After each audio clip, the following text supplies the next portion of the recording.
বাঁশের ঝুড়ি বানানোর ঐতিহ্যপূর্ণ শিল্প ধীরে ধীরে হারিয়ে যাচ্ছে দিনের পর দিন।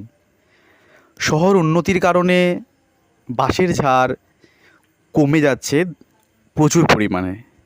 ক্ষতিগ্রস্ত হচ্ছে এই শিল্পটি।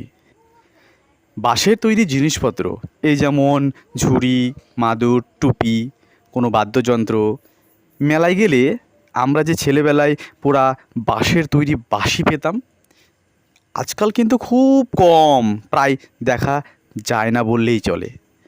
সেই সমস্ত আবার আসবাবপত্রের ব্যবহারটাও কিন্তু অনেকটা কমে গেছে।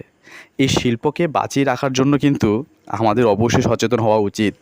এ গাঁয়ের লোকেরা কিন্তু এখনও পর্যন্ত এই শিল্পটাকে বাঁচিয়ে রাখার চেষ্টা করছে। এদের পাশে এসে আমাদের দাঁড়ানো উচিত। আমরা কাঁসা বা পিতলের বিভিন্ন বাসন ব্যবহার না করে পুজোর জন্য এই জিনিসগুলো ব্যবহার করতে পারি। ভিডিওটি ভালো লেগে গেলে একটা লাইক আর শেয়ার প্রচুর পরিমাণে করে দাও।